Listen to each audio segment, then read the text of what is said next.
Okay, so here we are on Chapter 0, Lesson 3, all about controls and constraints, which we use to connect controls. And what are controls? Well, you may have noticed in the previous lesson when I brought up Norman that you didn't see any joints. I wasn't selecting any joints on this rig. They exist. If we look at the hypergraph, you can see there are plenty of joints in this rig. Of course, there's a whole lot of other stuff. And there's just these curves. Typically, when you're creating a rig, the part that's actually going to be animated, the part that's going to be moved, the part that's going to be keyed are going to be these controls, and they're usually NURBS curves. Now, why use curves? Well, most of the time, or all the time, your geometry is going to be, polygons or NURBS surfaces, and most 3D softwares will keep curves separate from surfaces and polygons and subdivision surfaces. So if you needed to turn off the ability to see certain things, when you're done with your animation, you turn off curves and you can just watch your animation. Or there's also the option to, up here, you can turn off selection of surface objects. If I turn it on, I could potentially accidentally select geometry, but if I turn that off, then I can't select anything that's geometry, but I can still select curves. So it's a nice way to keep the things you're placing keys on separate from the actual deformations in the model that you're working with. All right, and also they stand out, right? You can make them all these nice little colors and various shapes. But how do we get our controls to connect to everything? We're going to use something called constraints. Okay, so what are constraints? Well, from a practical standpoint, and I've created a polycube to stand in, for a mesh, and I've got this NURB circle to stand in for a control. And I'm going to rename this control. All right, so in practical purposes, what this will do is it will basically be my control will be controlling what this does, right? So this will be this control over here would be telling the cube to rotate a certain amount or to move a certain amount or to scale a certain amount, and different constraints will do this differently. So from a practical standpoint, you'll remember this is somewhat like parenting, but it's actually very different. For one thing, with the parenting, you always selected the child before you selected the parent. Here it's the opposite. You actually select the thing that's going to be driving everything, and then shift select that which you want to follow orders. And there's a whole menu of constraints right up here. And we're going to start with parent constraint because it's kind of like parenting. It's not unlike parenting. So we're going to go there. We're going to go to the options, right? And it's called parent constraint because it constrains, translates, and rotates. You can specify if it's just one axis. And one thing I always make sure to click, because when I use it in a rig, I always use this, is this maintain offset. We're going to go over what that is in a second, but make sure that's clicked. So I hit add. And you'll see in the hypergraph, we've got this new node, right? Now, this is not under the control, which is what would happen if you were parenting. This would move underneath this in a hierarchy. Instead, what you have is this node up here telling the cube to do something. You also have, if we select the cube, these have all turned blue. This is Maya saying that these things are now controlled by something else, and I cannot... Well, I could move them until I go to move the curve, at which point it snaps back into place. Because that cube is going to follow what this curve does, both on translates and on rotates, right? Parent constraining handles both translates and rotates. Now, unlike parenting, I cannot then move this around like the child usually. I mean, technically, Maya allows you to do that, so you think, oh, that's no problem. But as soon as you click on the control again, it snaps it back, right? This is basically direct linking in terms of these particular settings, right? Or these translates and rotates. All right, these attributes are being directly linked up from one to the other. So anything that control does on the translates and rotates, this is going to do. With this particular offset being maintained, right? That's what that setting was before. Now if I want to get rid of a constraint, I just go over here to my hypergraph and I hit delete. And now I can move this, and then moving the curve does nothing. Okay? Now if I don't say maintain offset, if I pull this out here, let's say I need this control to be here relative to this. And I go to parent constraint and I don't say maintain offset and I hit add. It means that these numbers are going to match exactly rather than what we had before. I'm going to undo. I'm going to turn this on again, but I'm just going to say maintain offset. Rather than, okay, this is where I want my initial position for these things to be. Now follow me exactly, right? So, and this is very important in your rig because the last thing you need are joints flying out to meet a control that's on the outside of the body, or same with IKs, something like that can happen. And so you want to be careful and make sure that maintain offset is on. Alright, so that's what a parent constraint is, right? You can constrain both the translates and the rotates. Also in there are a point constraint and an orient constraint. And you can kind of guess from these words what these mean. Right? A point constraint is just the translates, right? Just what point in space these things exist. But I can rotate this all I want. Right?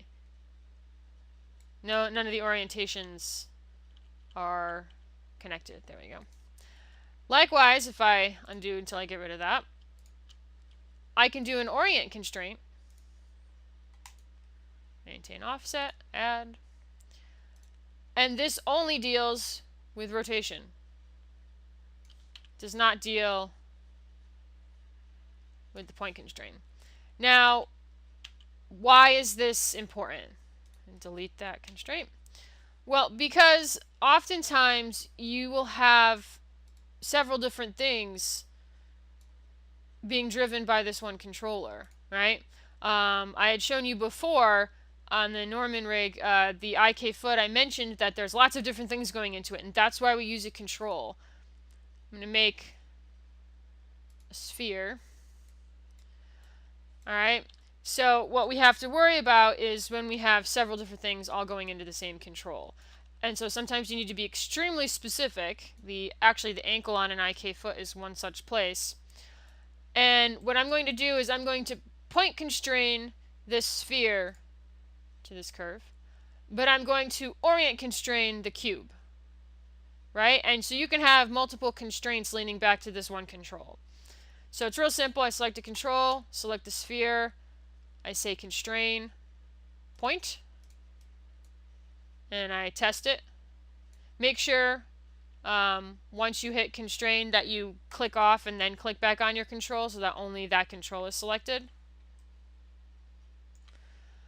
And once again, I select the control, I select the cube this time, I say constraint, orient, same thing. You can see my hypergraph now, right? Now, one of them is connected to the translates, and the other is connected to the rotates.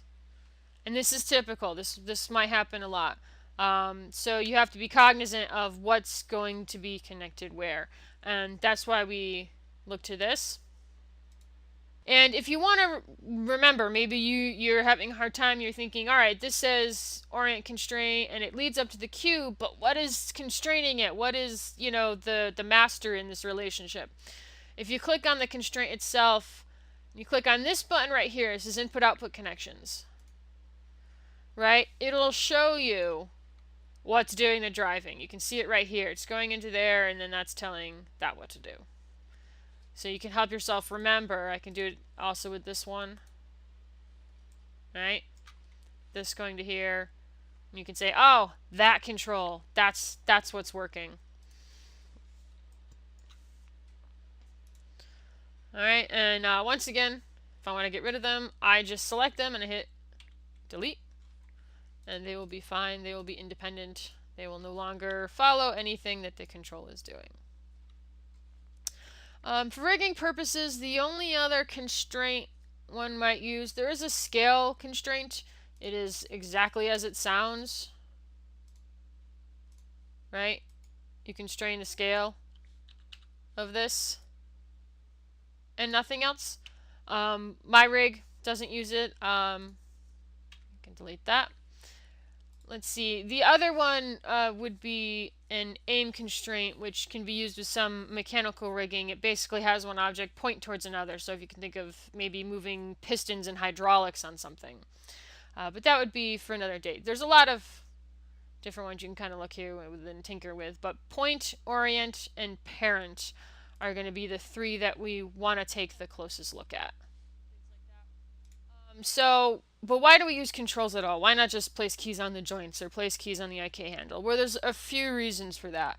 The first reason is actually just simplicity of use. Even if I'm the one that built the rig, and I didn't build this rig, but even if I'm the one that builds a rig, there's a lot of moving parts. This one foot control, you can see I can move it, I can rotate it, and then there's all sorts of other things where you can, roll the foot. There we go.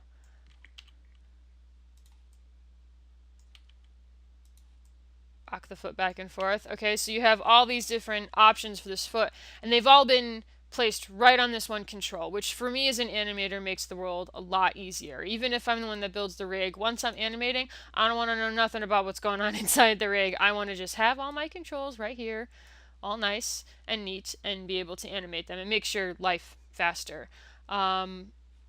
All right, so ease of use. That would be one good reason. The other reason has to do with the things that are in this rig. And if I go to my other file here, we have the simple IK like we made before. And if I click on this IK handle, right? Lots of different things here in the channel box. And most of them I don't want to be touching. In fact, when it comes to an IK handle, the only thing you want to be doing is translating it. Now, I could, go in and lock and hide some things. There's also a couple of options here with IK blend and twist, but there's a lot to sort through, and you'd have to do it once for each leg, and it just opens you up to accidentally messing something up, because there's also all of these options, all the solver things, all the attributes. It's just, once I set up my rig and I get it all working, I kind of want to hide all this stuff, all the mechanics, right? Because I don't want to mess with it. I don't want it to break on me. So the controls act as a sort of buffer for us. They can kind of prevent us from screwing it up. It's basically like locking everything away, hiding it. If we go back to Norman, you'd actually be hard pressed. They did a very good job of, if you're trying to change the rig, it's a pain in the neck, but they did get a job of hiding everything. So you can't get to the joints and things like that. And the third reason is if you are making this for someone else, right? If you're making this for another animator, whether it's at a studio or they're simply a client that asks you to rig something, then you really want to keep them away from all of these options and changes that they could make, because I have found that when you're making something for someone, you kind of want to make it as break-proof as possible. Okay, so what do we use controls for? Well, we can attach them to joints, to IK handles, to locators, to groups, to clusters, to deformers. Basically, we can attach a control to almost anything that is going to deform the mesh. So what should we make controls look like? Well, actually, controls can look like anything that you can make a curve look like.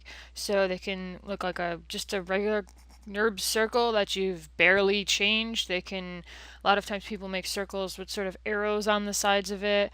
You can make them look kind of like the thing you are controlling, so like a joint, very common for FK joints. Some controls, we actually just type in letters because they need to be very specific. So right here we have one that says PV, that stands for pole vector. Other times we simply wrap the control around whatever it is that we're controlling, especially for the IK feet, for example, they will be wrapped around the foot in such a way that it's more intuitive where we're placing the control.